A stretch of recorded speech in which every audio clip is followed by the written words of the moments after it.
भगवते वासुदेवाय।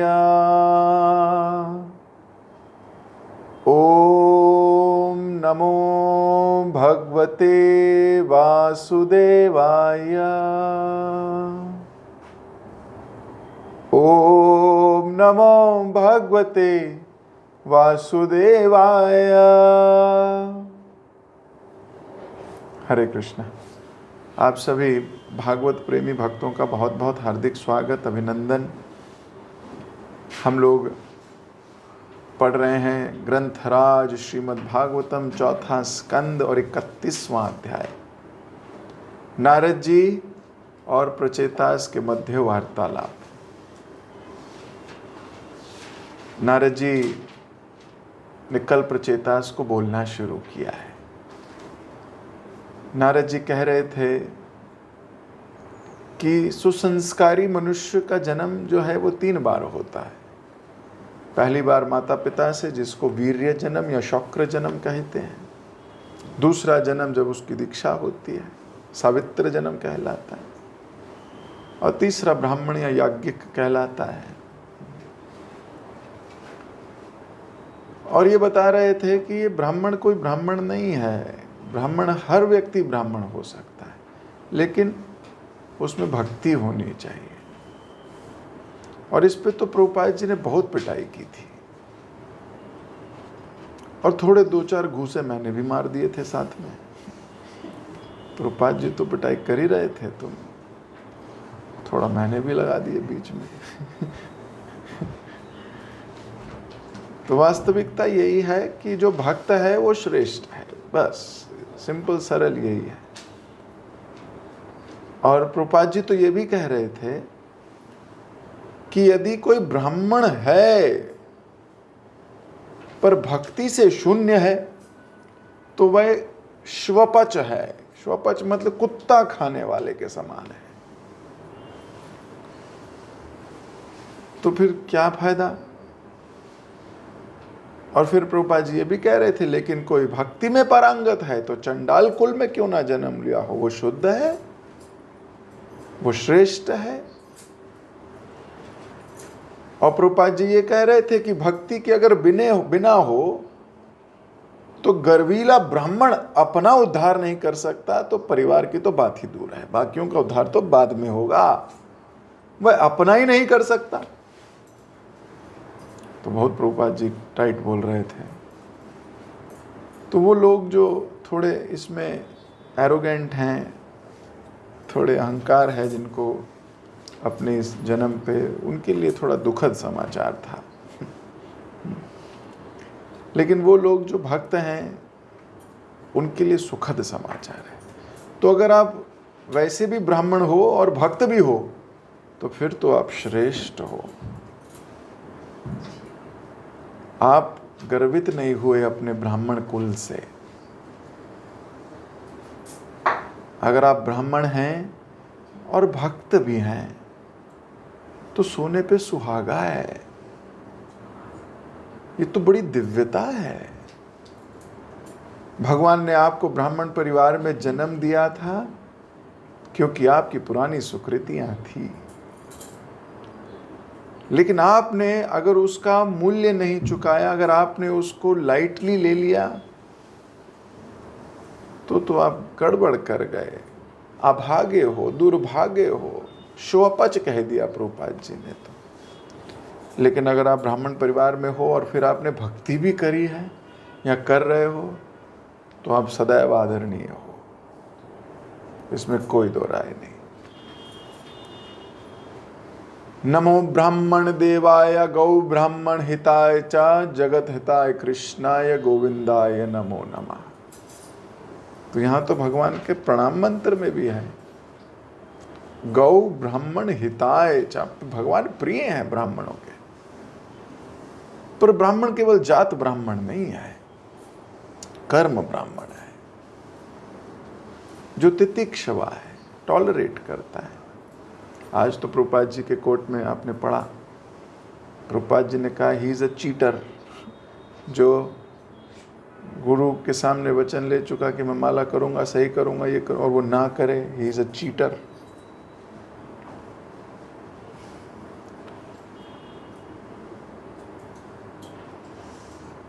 तो हमें समझना पड़ेगा कि ब्राह्मण के गुण भी विकसित करने हैं और भक्ति भी करनी है, दोनों चीजें करनी है।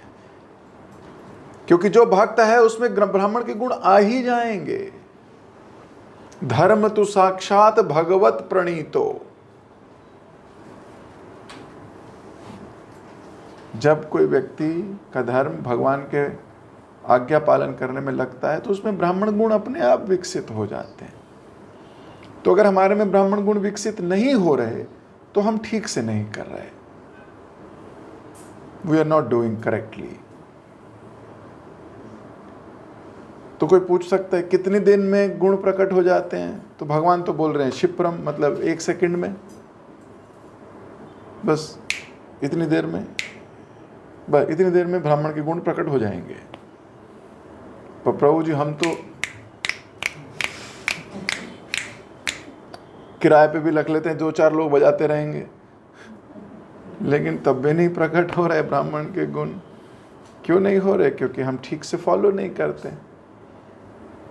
अभी हम अपने मूड से चलते हैं ना, तो फिर कैसे फॉरवर्ड होंगे? हम अपने तरीके से चलते हैं। जैसे थोड़े दिन पहले मैंने 4 भक्त थे, 4 भक्तों को करताल दे दी। अब उन्होंने कभी करताल नहीं बजाई, एक एक दे दी सबको। तो अभी सुन रहे होंगे कुछ भक्त, तो कोई बात नहीं, आपका उदाहरण ले रहा हूँ, नाम थोड़ी ले रहा हूँ। मेरा तो काम है भाई, एक व्यक्ति का गुण सबको बताना और किसी की गलती से कोई और गलती ना करे तो वो भी बताना। तो इसमें बुरा मानने की बात नहीं है। हाँ, एक्सपीरियंस शेयरिंग, एक दूसरे से लर्निंग, इसी का काम है। तो मैंने 4 भक्त थे, उनको करताल दी। मैंने कहा बजाओ, तो चारों अपने अपने तरीके से बजाने लगे। शुक्र है आप लोग नहीं हैं वहाँ, आप लोग नहीं थे वहाँ, नहीं तो कीर्तन से अनासक्ति हो जाती कईयों की।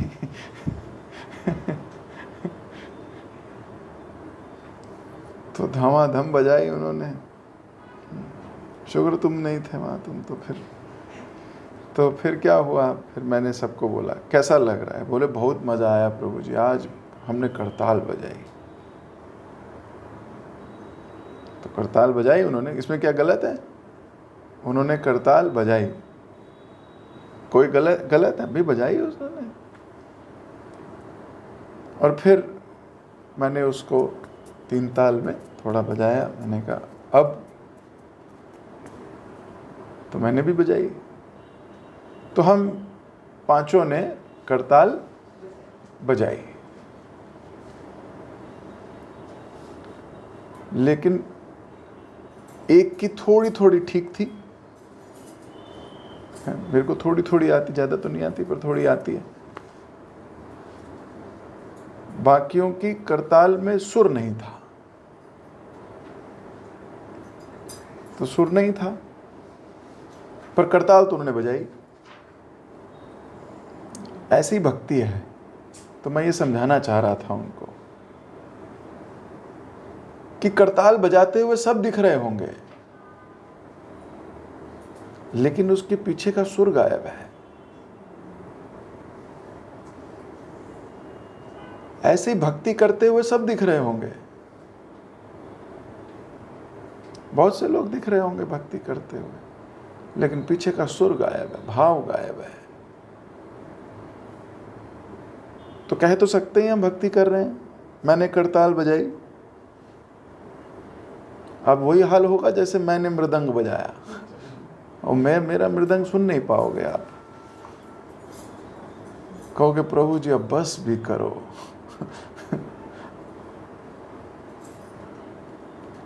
लेकिन जब बाकी भक्त बजाते हैं, लकी प्रभु, नरोत्तम प्रभु, ये सब बजाते हैं, तो आप देखते हो कितना मजेदार मृदंग बजता है। तो कहने को तो मैंने भी मृदंग बजाया और उन्होंने भी बजाया, पर उनके मृदंग में ताल है।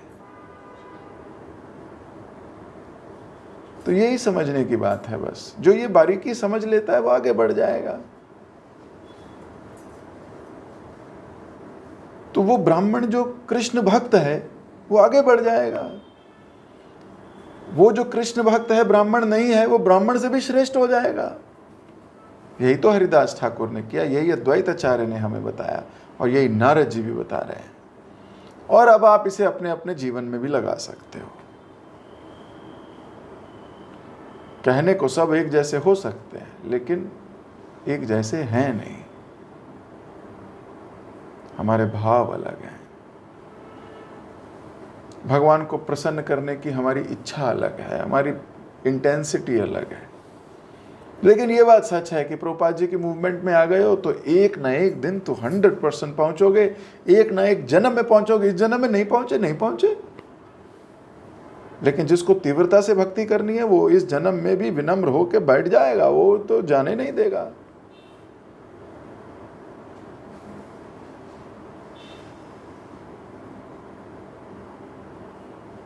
तो पिछले श्लोक में ये पढ़ा था, आज हम आगे का श्लोक पढ़ते हैं। तो नारद जी आगे कह रहे थे, भक्ति के बिना कठिन तपस्या, सुनने बोलने की शक्ति, चिंतन शक्ति, उच्च ज्ञान, बल तथा इंद्रियों की शक्ति का कोई अर्थ नहीं रह जाता।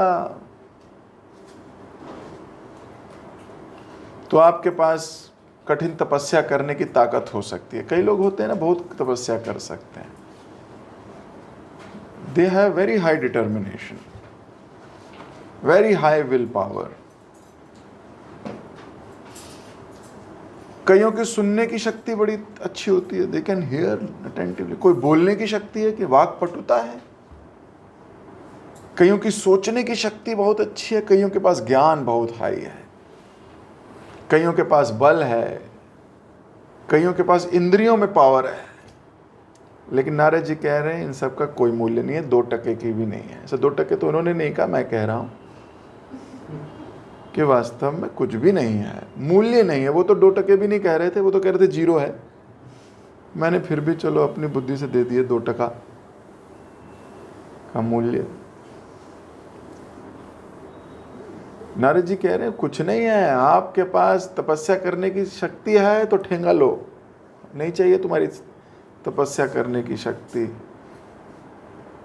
सुनने की शक्ति है, नहीं चाहिए। बोलने की शक्ति है, नहीं चाहिए। चिंतन की शक्ति है, नहीं चाहिए। उच्च ज्ञान है, नहीं चाहिए। बल है, नहीं चाहिए। इंद्रियों की शक्ति है, नहीं चाहिए। कोई अर्थ ही नहीं है इनका। अर्थ तो ये है अगर कोई भक्त है तो।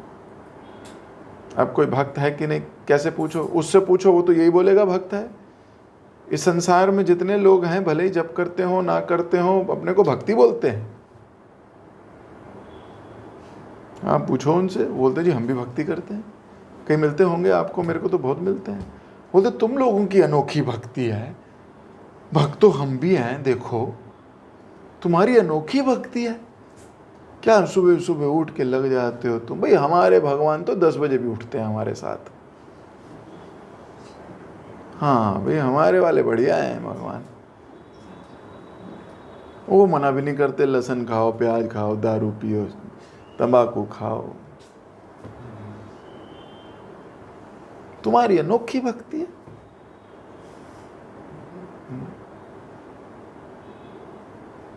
तो मैं ट्रेन में जा रहा था, एक बार मैंने बताया था आपको पहले भी, मैं ट्रेन में जा रहा था तो मैं सुबह हो गई, अब क्या, तो जब करने लगा। अब जब करने लगा तो नीचे वाला थोड़ा परेशान हो गया बेचारा, कंबल हटा के ऊपर देखा तो मैं तो जब कर हरे कृष्ण कृष्ण कृष्ण हरे हरे, हरे राम राम राम हरे हरे। भक्त के लिए ब्रह्म मुहूर्त है, अच्छी बात है। तो बाद में दोबारा 5 मिनट बाद देखा मेरे को, अब तो ऐसे देखा जैसे अच्छा है भगवान ने उसकी आंख में जलाने की शक्ति नहीं दी, नहीं तो जल जुला गए होते। बाद में बोलता है अरे भगवान को तो सोने दे यार, और फिर कंबल तान के सो गया वो। तो मुझे समझ में आ गई दैट थोड़ा धीरे बोलो, डिस्टर्ब हो रहा है बेचारा। फिर अंदर से खुशी भी हुई कि चल इसी बहाने कान में तो गया उसके नाम। लेकिन ये संसार में मिलते हैं लोग, और अलग अलग तरीके के लोग हैं। देखो आप ऐसे व्यक्ति को मिलोगे जो जप नहीं करता, भगवान की भक्ति नहीं करता, आप बोलोगे बहुत नया है, अभी कर नहीं पा रहा। और मान लो आप जप करते हो लेकिन बाकी चीज़ें नहीं करते, तो जो उसका सीनियर है, जो उससे बड़ा, वो आपको बोलेगा कि अभी नया है, अभी अच्छे से नहीं कर रहा। अब मान लो जो 4 नियम पालन कर रहा है, जब कर रहा है, उसका कोई सीनियर होगा, वो बोलेगा कि ठीक से नहीं कर रहा, अभी जब में ना ताकत नहीं आ रही है। हम अपने को नहीं देख सकते, हमारा सीनियर ही हमें देख सकता है। आप अपनी कॉन्शियसनेस से नीचे के लोगों को तो देख सकते हो, लेकिन अपनी कॉन्शियसनेस और उससे ऊंचे के लोगों को देख नहीं पाओगे। वो बिल्कुल अलग कॉन्शियसनेस में है, पर वो देख पाते हैं व्हाट इज हैपनिंग। तो यहां नारद जी अपनी कॉन्शियसनेस से बोल रहे हैं कि बिना, जिसमें कठिन तपस्या करने की ताकत है, सुनने की ताकत है, बोलने की ताकत है, उच्च ज्ञान है, बल है, उसका कोई अर्थ ही नहीं है मेरी लैंग्वेज, मेरे मतलब में तो। पर मान लो भी नारद जी की बात कोई भौतिक आदमी सुने, वो कहेगा क्या बात कर रहे हो नारद जी, उसके पास उच्च ज्ञान है, उसके पास बल है, कई कई दिन तपस्या कर सकता है वो। तो कॉन्शियसनेस अलग है ना, इसलिए थॉट अलग है, विचार अलग है। तो भक्ति का अर्थ यही है, अपनी कॉन्शियसनेस को अपलिफ्ट करना और अपने विचारों को स्वामी के विचारों के अनुरूप ढालने का प्रयास करना। हम प्रभुपाद जी के अकॉर्डिंग जीने का प्रयास कर रहे हैं कि नहीं कर रहे, ये पूछो ना अपने आप से। भाई हम तो कर रहे हैं ऐसा वाला मन कहेगा।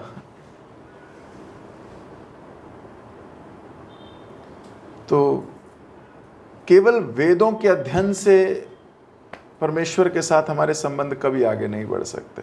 प्रभुपाद जी लिख रहे हैं, वो सारग्राही नहीं होते, दुर्भाग्यवश वो पढ़ते तो हैं पर वो सार नहीं निकाल पाते उसका, व्हाट इज द एसेंस। तो तपस्या का क्या अर्थ है इन मायावादियों के?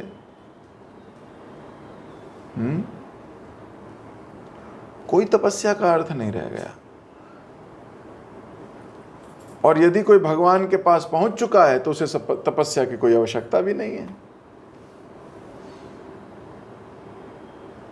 तो भगवान को तो भक्ति से जाना जाता है, प्रेम से जाना जाता है, उनकी बात मान के, उनसे साथ रह के, उनकी बात समझ के, उनके साथ अपने संबंध को प्रगाढ़ करके।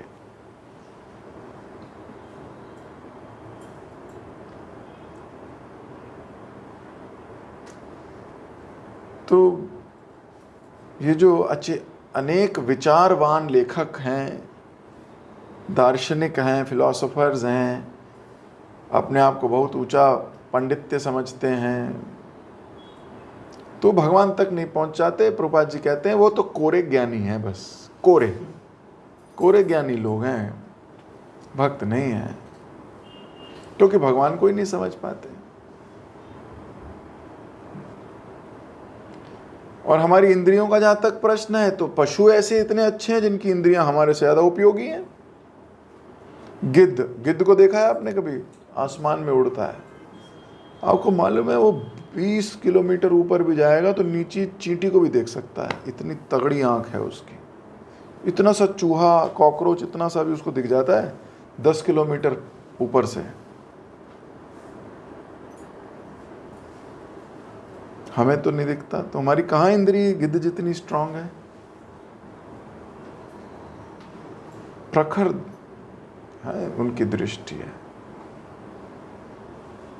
ऐसे कुत्ता है, उसकी सूंघ, ऐसी मछलियां हैं, एकदम से खतरा पहचान लेती हैं। तो यदि ये इंद्रियां जीवन के चरम लक्ष्य यानी कि भगवान के साक्षात्कार को प्राप्त करने में सहायता नहीं कर सकती, तो ये सब व्यर्थ है, सब बेकार है। तो अगर कहने का क्या तात्पर्य, नारद जी चाहते हैं कि हम सब भक्ति में बढ़ें, इन सब चीज़ों को कृष्णस्त्वं समर्पयामि, भगवान पे समर्पित कीजिए। हाँ, ही इज अलाइनिंग आवरसेल्व्स, हमारे को अलाइन कर रहे हैं प्रभुपाद जी, नारद जी। अलाइनमेंट।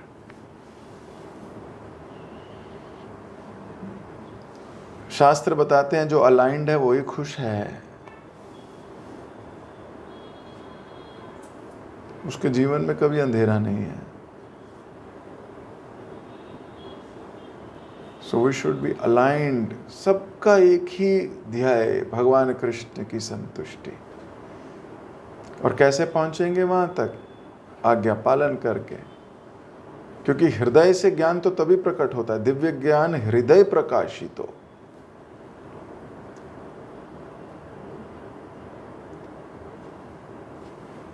तो यहाँ नारद जी और प्रभुपाद जी मिलकर हमें समझाने का प्रयास कर रहे हैं कि वेदेश चर्वेर अहमेव विद्यो।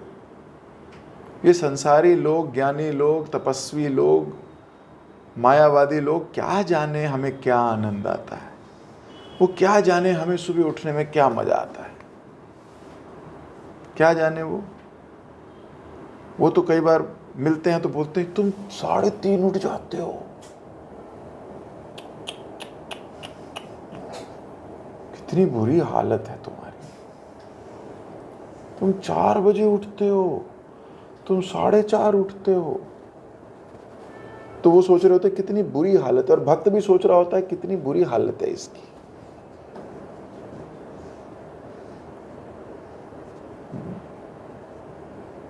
एक भक्त को मिले भक्त, तो बता रहे थे कि उनके चाचा जी के बेटे ने कहा, हिम्मत है तो दारू की बोतल उठा के दिखा दिखा दिखा। तो इसने भी बोल दिया, हिम्मत है तो माला उठा के दिखा। 16 माला करके दिखा, हिम्मत है तो फिर वो अपनी बोतल लेके चला गया। बोला नहीं नहीं, इतनी हिम्मत नहीं है, तू ही कर ले। संसारी लोग क्या जाने।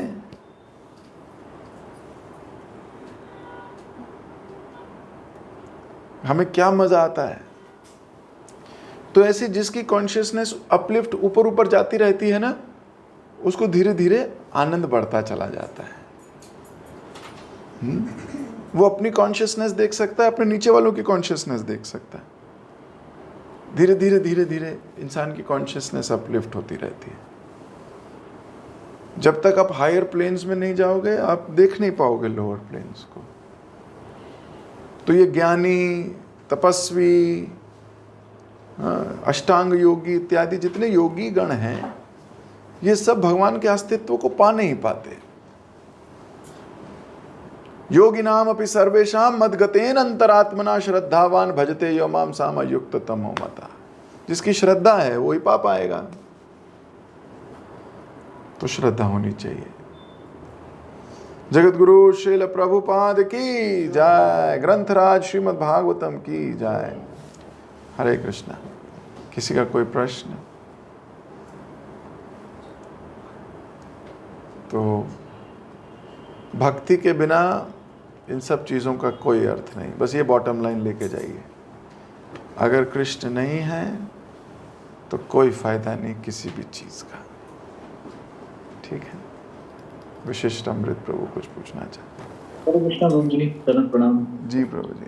आपने स्टार्टिंग में बहुत सही बोला कि कई जैसे लोग जो क्या करते हैं, जैसे जब भी कर रहे होते हैं, माला भी कर रहे होते हैं, या धोती कुर्ता भी स्टार्टिंग में नए लोग पहने होते हैं, वो भी शर्म करते हैं कि हम मतलब धोती पहनने में, माला करने में। अब मतलब इतना आपके कृपा से हम इतना मतलब दृढ़ हो चुके हैं, अब तो धोती कुर्ता पहन के हम पार्टियों में चले जाते हैं। माला करनी होती है, कहीं भीड़ भाड़ में भी अगर कहीं माला करनी होती है तो हम माला करने स्टार्ट कर देते हैं। लिफ्ट में भी हम जा रहे होते हैं तो माला करते हुए, तो लोग माला हम कर रहे होते हैं तो लोग देखते हैं, मतलब ऐसे कि ये क्या कर रहे हैं, ये क्या कर रहे हैं। तो भगवान ने और आपकी कृपा से ऐसी जो हमें बिल्कुल बांध के रखा हुआ है कि हम चाहे जितनी भीड़ क्यों ना हो, कितनी भी क्यों ना हो, भगवान का नाम हमें लेना है हमेशा।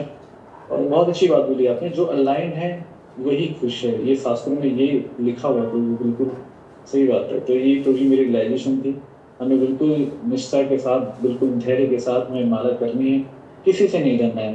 हम अपना भगवान का नाम ले रहे हैं, हमारे कानों में जा रहा है और दूसरे के कानों में जा रहा है, तो ये बहुत अच्छा है। Very nice. Hare Krishna, very good. Malini जानवा माता जी।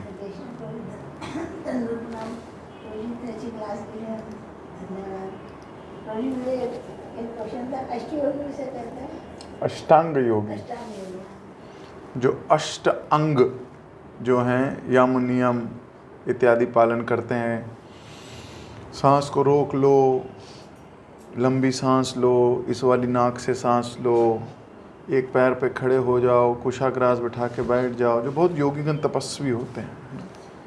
अष्ट अंग, जिसमें 8 अंग हैं योगा के। भगवान भगवद गीता में अष्टांग योग पे पूरा एक चैप्टर लिखा है भगवान ने। तो बहुत ज़्यादा तपस्वी होते हैं, वो बहुत कठिन तपस्या करते हैं। कई कई योगी होते हैं जो बिल्कुल गर्मियों में आग लगा के बैठते हैं 5 जगह, सर्दियों में बर्फ़ में बैठते हैं, बहुत तपस्या करते हैं। उनको भगवान की प्राप्ति होती है? बिल्कुल नहीं। होती है ना। वही तो लिख रहे हैं कि उनको प्राप्ति होना बहुत मुश्किल है, बहुत मुश्किल है। पर जो, क्योंकि प्रेम नहीं होता ना भगवान से, जब तक प्रेम नहीं होगा तब तक कहाँ मिलेगी। प्रेम नहीं होता, तपस्या होती है। तो उनका समय केवलम होता होगा। श्रम एवं केवलम है, बिल्कुल सही बात है। उनको कई जन्म लग जाएंगे, लेकिन बहुनान जन्म नाम अंते ज्ञानवान माम प्रपद्यते। बहुत जन्मों के बाद कोई समर्पण करेगा। खुशबू माता जी। प्रभु जी, जो भी आप बता रहे थे उससे कंटिन्यूएशन में एक चीज पूछ रहे थे। आपने बोला ना प्रेम में भगवान से तो श्रम में भी केवलम है, तो हमारा भी श्रम में भी केवलम ही है। नहीं, हमारा ऐसा नहीं कह सकते। हम चाहते हैं कि हमारा प्रेम डेवलप हो, तो एटलीस्ट हमारी चाहत है पहला। अब हम प्रयास कर रहे हैं, हम प्रयास कर रहे हैं, जैसा गुरु का आदेश है वैसा करने का प्रयास कर रहे हैं, एज इट इज। अब अगर एज इट इज नहीं है तो श्रम एवं केवलम फिर भी हो सकता है, प्रयास करोगे तो। लेकिन अगर आप एज इट इज फॉलो करने का प्रयास कर रहे हो तो कृपा भी कोई चीज होती है। इफ वी डोंट डिजर्व, पर गुरु का प्रेम मिल जाता है तो वह अवतार हो जाते। पर गुरु का प्रेम कैसे मिलता है? जब वो दिखता है उनको कि आप उनकी बात मानते हो, ओबीडियंट हो, बहुत सतर्क रहते हो, इमरजेंसी डिक्लेयर कर देते हो,